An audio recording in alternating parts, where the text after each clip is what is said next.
सपना टूटा है तो दिल कभी जलता है, हाँ थोड़ा दर्द हुआ पर चलता है। ई साला कप लॉलीपॉप। लो भाई, हो गया तुम्हारी आरसीबी का आईपीएल खत्म। विराट कोहली को ट्रॉफी जीतते हुए देखने का सपना फिर से सपना ही रह गया। यार ये दुख काहे खत्म नहीं होता आरसीबी फैंस के लिए? हर साल सेम डायलॉग मारना पड़ता है। मुझे तो भाई पहले से ही शक हो गया था कि ये लोग नहीं कर पाएंगे इस बार भी। 6 लगातार मैचेस जीत गए थे ताकि फैंस में फिर से उम्मीदें जगा सके। सारे टूटे हुए दिल फिर से जोड़ दिए ताकि फिर से तोड़ सके। तुम्हारे जैसे लोग इस देश के लिए श्राप है।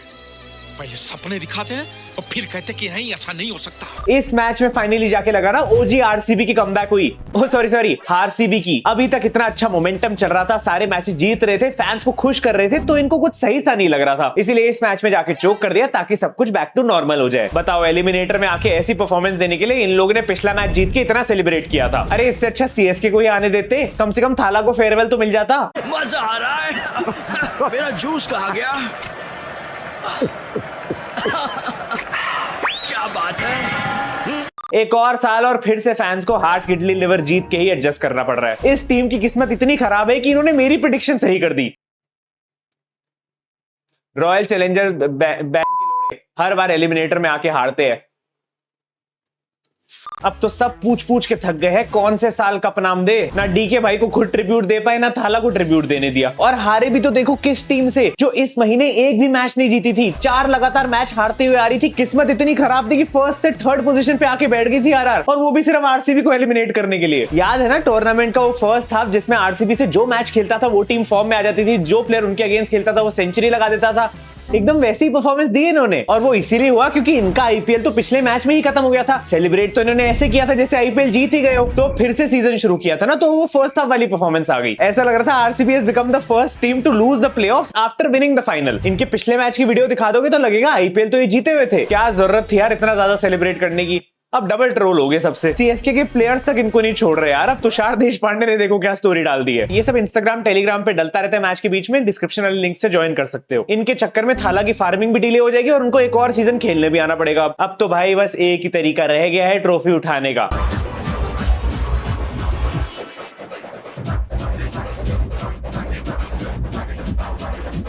कांग्रेट्स टू राजस्थान रॉयल्स, इस महीने में अपना पहला मैच जीत गए और थोड़ी सी किस्मत इनके साथ देगी इस बार। वैसे आज भी राजस्थान वालों ने कोई बहुत बढ़िया क्रिकेट नहीं खेली है, चोक ये भी कर रहे थे। इजी चेस हो सकती थी क्योंकि अहमदाबाद का ग्राउंड था। टॉस जीत के अगर तुम बैटिंग कर लोगे तो भाई चेजिंग में आराम से जीतना है, लेकिन लास्ट ओवर तक ऑलमोस्ट मैच चला गया था। ये तो सामने साक्षात रॉयल चोकर्स बैठे थे, तो कैसे हारने देते? एक बार को दुश्मन पे भरोसा किया जा सकता है, लेकिन आरसीबी पे नॉकआउट्स में कभी भरोसा नहीं करना चाहिए यार। तुम्हारी टेक्निक ही गलत है। साउथ अफ्रीकन को कैप्टन बना के तुम लोग नॉकआउट जीतने का सोच भी कैसे सकते हो? बेचारा फैफ डु प्लेसिस सीएसके में कितने मजे करता था, हम देखो यहाँ पे हार की आदत लगवा दी है उसको भी। जो इसमें आया भाई को मैच से पहले ही पता लग गया था कि आरसीबी जीतने तो वाली नहीं है, कुछ आगे जाएंगे नहीं, तो ट्रॉफी को अभी जी भर के देख लेता हूँ। कहाँ पहले खुद के हाथों में लेके फोटो खिंचवाते थे, अब हमेशा वन आर्म डिस्टेंस ही रहता है। वैसे फैब भाई आज रन बना लिए होते तो शायद थोड़े दिनों बाद छूने को मिल भी सकती थी। पिछले 6 मैचेस से इस टीम का फॉर्म देख के लग रहा था कि किसी की भी बैटिंग आ जाए सब रन बना देंगे, और जब जरूरत आई तो लग रहा था किसी की ना ही आए तो बेहतर है। दुख का कारण अहमदाबाद में विराट कोहली की स्टंप्स के साथ सैड फोटो देख ली। विराट भाई सच बोलो तो आपकी सेल्फिश वाली इनिंग्स ही ज्यादा ठीक थी। ये सेल्फलेस होने के चक्कर में किन पे भरोसा कर बैठे आप? इससे अच्छा 50 बॉल में खुद 70 रन बना लेते तो 10-20 रन ज्यादा ही बनते टीम के, और राजस्थान के लिए थोड़ा मुश्किल हो जाता। खैर इस मैच में for a change Virat Kohli को ज्यादा कर नहीं पाए। एलिमिनेटर्स में उतनी खास परफॉर्मेंस पहले भी नहीं रही है विराट कोहली की, और फिर वही बात थी कि इंपॉर्टेंट मैच था लेकिन सामने पाकिस्तान नहीं थी, तो कैसे जिता पाते? क्या फायदा भाई, सीजन में 700 प्लस रन मारे, 150 का स्ट्राइक रेट था, लेकिन फिर भी आईपीएल फाइनल नहीं खेल पा रहा बंदा। विराट भाई मैं तो कहूंगा इससे अच्छा गेमिंग चैनल खोल लो, गेमिंग कर लिया करो। कम से कम वहां इतने सारे रन बना के आप इस टीम के साथ एक ट्रॉफी तो उठा पाओगे। 17 साल में पहली बार रॉयल चैलेंजर्स बैंगलोर नाम की टीम ने ट्रॉफी उठाई है। वाओ, प्रीमियर लीग की ये वंडरफुल टीम नजर आई है। But on a serious note यार, चाहे तुम आरसीबी फैन हो या ना हो, लेकिन विराट कोहली के लिए बुरा तो लगता है। हर साल ये बंदा अपना बेस्ट देता है। पिछले साल भी 600 प्लस रन मारे थे, इस बार तो 700 पार थे रन। पहला प्लेयर बन गया जिसने हिस्ट्री में 2 बार 700 पार करे आईपीएल में। एकदम वो 2016 वाले सीजन की क्लोज आ रही थी परफॉर्मेंसेज, और स्ट्राइक रेट भी अच्छा मेंटेन था। एंड डेफिनेटली परफॉर्म करना आसान नहीं होता जब कमेंटेटर्स तुम्हारे अगेंस्ट हो। सीएसके फैन से ज्यादा खुश इस समय तो भोगले और गावस्कर जी ही होने वाले। सिर्फ बंदा जब बैट से कंट्रीब्यूट नहीं कर पाता, वो सारी एनर्जी फील्डिंग में निकलती है। जब बॉल इसके पास आती थी किसी को डबल भागने नहीं दे रहा था और इतना तगड़ा रन आउट करा है। अच्छी बात यहाँ पे ये है कि हमारी इंडियन टीम का एक इंपॉर्टेंट बैट्समैन वर्ल्ड कप से जस्ट पहले 700 रन बना के जा रहा है, लेकिन बुरी बात यह है कि उसका इस बार भी दिल टूटा हुआ है। कुछ नहीं यार, बस बिगेस्ट क्रिकेट इवेंट के प्लेऑफ्स के लिए प्रिपेयर कर रहा हूँ। सीजन के सिर्फ 2 मैच रह गए और परी मैच तुम्हें मौका दे रहा है सिर्फ स्पेक्टेटर ही नहीं बल्कि इसमें पार्टिसिपेट भी करने का। यहाँ पे तुम हर बाउंड्री, हर सिक्स और हर विकेट पे अच्छे खासे प्राइजेस जीत सकते हो, क्योंकि अब टाइम आ गया है कि खेले कोई और लेकिन जीतो तुम लोग। अब यार फेवरेट प्लेयर के जीतने के साथ साथ खुद के जीतने की भी एक्साइटमेंट होगी। यहाँ तुम्हें जीतने के बेस्ट चांसेस मिलते हैं एंड फास्टेस्ट विड्रॉल्स भी। यहाँ तुम्हें हर हफ्ते मिलता है cool giveaways, prizes, bonuses and match tickets जीतने का चांस। तो अभी परी मैच पे जाओ क्योंकि इस समय स्पेशल 250% एक्स्ट्रा बोनस चल रहा है तुम्हारे डिपॉजिट्स पे, और नए यूजर्स के लिए पहली बार खेलना यहाँ बिल्कुल फ्री है। लिंक तुम्हें नीचे मिल जाएगा एंड बस एक क्लिक से तुम इस स्कीम को रिडीम कर सकते हो, तो चेकआउट करना मत भूलना। यूजुअली जब आरसीबी हारती है तो टॉक्सिक फैंस पहुंच जाते हैं इंस्टाग्राम पे गालियां देने, तो रोमन पॉवेल और चहल को तो मैं कहूंगा कि यार आप लोग अपना इंस्टाग्राम ऑफ कर लो, लेकिन मैक्सवेल को तो पढ़नी चाहिए। नहीं देखो मजाक कर रहा हूं, सीरियसली मत ले लेना, ये सब मत करने लग जाना। हेल्दी जोक्स वगैरह चलते हैं लेकिन किसी को गाली वाली मत देना जाके। मैक्सी भाई व्हाट इज दिस मैन, आप इंडिया में इतना रह गए हो कि आपके ऑस्ट्रेलियन जीन्स इंडियन जीन्स में कन्वर्ट हो गए हैं। इंपॉर्टेंट मैचेस में आप फिनिश नहीं कर पा रहे हो, कंट्रीब्यूशन कहां है आपका? वो नहीं हो पाएगा भाई। बंदे ने गोल्डन डक बना दिया और एक लुल्लू सी कैच ड्रॉप कर दी, इसे कहते हैं पीक इंडियन परफॉर्मेंस। बताओ यार, विल जैक्स इस बंदे के भरोसे टीम को छोड़ के गया था। लॉट ऑफ विल जैक्स भाई, तो लॉट आउट भी नहीं बोल सकते यार, क्या फायदा, अब तो टीम ही बाहर हो गई यार। एक तो विल जैक्स इनको छोड़ के गया, ऊपर से वो इंग्लैंड पाकिस्तान का मैच भी वॉश आउट हो गया। अरे पाकिस्तान के अगेंस्ट ही रन मारने तो टॉम करन वगैरह को भेज देते यार। आज अगर ये होता तो ऐसे दिन ना देखने पड़ते ना विराट भाई को। कोई मैक्सवेल को प्लीज बताओ कि आरसीबी का प्लेयर है, 5 स्टार का ब्रांड एम्बेसडर नहीं है। फिर वही ईट 5 स्टार डू नथिंग। भाई 2 टांग पे अच्छा खेलने में कोई प्रॉब्लम है तो बता दो। 4 डक्स है बंदे के इस सीजन और टोटल रन पता कितने मारे हैं? 52 रन्स फॉर 10 करोड़। तुम मिचेल स्टार्क की बॉलों का हिसाब लगाते थे, इसका भी देख लो जरा, मतलब 20 लाख पर रन। बताओ मैक्सवेल भाई, आपकी वजह से कैलकुलेटर का ये इस्तेमाल करना पड़ रहा है। और मैं बता रहा हूं, अब अगर 1 महीने बाद इसने ऑस्ट्रेलिया के लिए अच्छी परफॉर्मेंस दी थी ना इंडिया के अगेंस्ट, तो कोहली भाई आप खुद इसके इंस्टाग्राम में जाके गाली दे देना, मैं आपका कॉमेंट लाइक करने आऊंगा।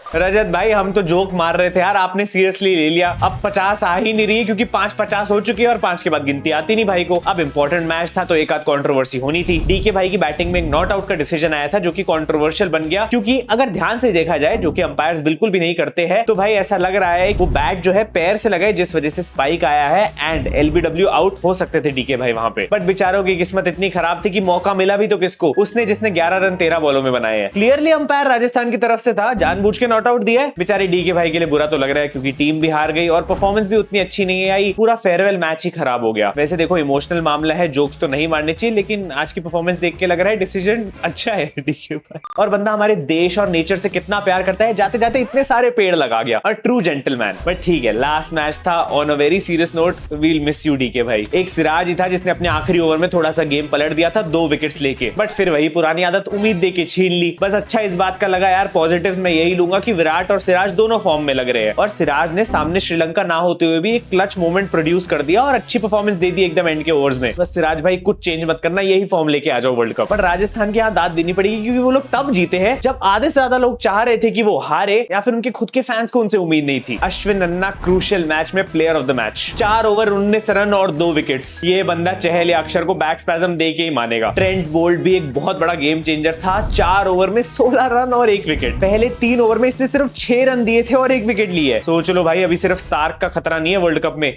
बोल्ट भी तो बैठा है। पहले ये लोग बटलर का फॉर्म लेके आए थे और इस मैच में जायसवाल का भी थोड़ा बहुत फॉर्म वापस ले आए। वर्ल्ड कप से जस्ट पहले आया है तो भाई अच्छी टाइमिंग है। एंड माना हेटमेयर और पॉवेल ने काफी अच्छी कंट्रीब्यूशन दी गेम को फिनिश करने के लिए, लेकिन भाई गेम चेंजिंग इनिंग्स यहाँ पे रियान पराग की ही थी बीच में। अभी तक ये बंदा लीग स्टेज में भी टीम को कैरी कर रहा था कहीं ना कहीं, लेकिन आज इसने एक सबसे बड़े मैच में परफॉर्म करा, और वो भी इसकी फेवरेट टीम के अगेंस्ट। आरआर के बाद आरसीबी रियान की फेवरेट टीम है, सबको पता है। बट ये ट्रू है कि हेटमेयर काफी ज्यादा इंपॉर्टेंट प्लेयर है इस टीम के लिए, क्योंकि अभी तक इंजर्ड था, बाहर था, तो मैचेस थोड़ा बहुत ये लोग हार रहे थे, लेकिन उसके आने के बाद से बैटिंग में स्टेबिलिटी आ गई नीचे। वैसे संजू भाई, टीम मैच जीत गई तो आपके बारे में कोई बात नहीं कर रहा, लेकिन ये मौका था आपके पास इंपॉर्टेंट स्टेज पे मैच जिताने का टीम को। यार हमारी करंट 15 वाली टीम से कोई अच्छा क्यों नहीं परफॉर्म कर रहा? अश्विन रियान पराग ने खेल लिया अच्छा, लेकिन वो हमारी वर्ल्ड कप स्क्वाड में ही नहीं है। एंड ठीक है यार, जोक्स वगैरह अपनी तरफ है, लेकिन respect to RCB, 10th position से यहां तक भी आ जाना बहुत बड़ी बात है। एफर्ट्स इन्होंने पूरे डाले हैं, इवेंचुअली प्लेयर्स भी टर्न अप कर रहे थे टीम के लिए, अच्छा खेले हैं, तो ठीक है, नॉट अ बैड सीजन। अच्छी बात यह है कि विराट विराट और सिराज जल्दी फ्री हो गए हैं, तो अब वर्ल्ड कप के लिए हार्दिक और रोहित को ज्वाइन कर सकते हैं। इन दी एंड अब राजस्थान को ये मोमेंटम लेके भाई हैदराबाद को फेस करने जाना है, जो कि रूथलेस हो सकती है अगले मैच में। Qualifier two SRH versus Rajasthan Royals. मेरी प्रेडिक्शन ये है कि एसआरएच ये मैच जीत सकती है। फैंटेसी टीम ये होने वाली है, अभिषेक को कैप्टन बना रहा हूं और वाइस कैप्टन के लिए रियान पराग फिर से चूज कर रहा हूं। बाकी तुम लोग चैनल को सब्सक्राइब करना मत भूलना। इंस्टाग्राम पे भी आ जाओ, एक नई रील डाली है आरसीबी से रिलेटेड। मिलते हैं अगली वीडियो में। Thank you so much for watching, love you all, bye bye. अच्छा हुआ ऊपर वाले ने इसे जल्दी बुला लिया, वरना मेरे यहाँ तो ऐसे बुरी मौत मरता ही